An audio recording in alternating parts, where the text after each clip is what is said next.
Hello தமிழத்துக்கு viewers வணக்கம். நாம இன்னைக்கு பார்க்க போறது உருளியை எப்படி க்ளீன் பண்றதுன்றத பத்தி தான். வீடியோவை பார்க்கறதுக்கு முன்னாடி எல்லாரும் தமிழத்துக்கு சேனலை சப்ஸ்கிரைப் பண்ணுங்க, மறக்காம லைக் பண்ணுங்க, ஷேர் பண்ணுங்க. க்ளீனிங்க்கு நமக்கு தேவையான பொருட்கள் லெமன், அதுக்கப்புறம் தேங்காய் நார் வச்சு தான் நம்ம இதை க்ளீன் பண்ணோம். ஸ்க்ரப்பர் எதுவும் எடுத்து யூஸ் பண்ணக்கூடாது. ஸ்க்ரப்பர் யூஸ் பண்ணிங்கன்னா கோடுலாம் கீரெல்லாம் விழ ஆரம்பிச்சிடும். அதனால தேங்காய் பஞ்சு நாரை தான் யூஸ் பண்ணணும். இதுக்கு லெமன் மட்டும்தாங்க யூஸ் பண்ணணும். சபீனாவோ வினிகரோ யூஸ் பண்ணக்கூடாது. லெமன் ஜூஸில் தான் இதை நம்ம கழுவணும். லெமனோட எண்ணிக்கை உருளியோட சைஸும் அதில் பிடிச்சிருக்கிற அழுக்க பொறுத்தும் இருக்குது. லெமனோட எண்ணிக்கையை நீங்கள் பார்த்துக்க வேண்டியது தான். வாங்க பார்க்கலாம் எப்படி க்ளீன் பண்ணலான்னு.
பாருங்க, இதை நல்லா காய வச்சுக்கணும். ஒரு சொட்டு தண்ணி இல்லாம காஞ்சதும் ஒரு கிளீனான துணியை வச்சு தொடச்சி எடுத்துக்க வேண்டியதான். இல்லை ஈரம் இருந்துச்சுன்னா அப்படியே கருப்பு கருப்பா கோடா பிடிச்சிக்கும்.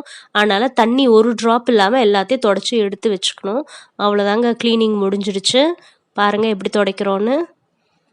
வாரத்துக்கு ஒரு முறையாவது இதை க்ளீன் பண்ணி வச்சுக்கணும். ஏன்னா இது பிராஸு, தண்ணியும் காத்து பட்டா கருத்துடும்.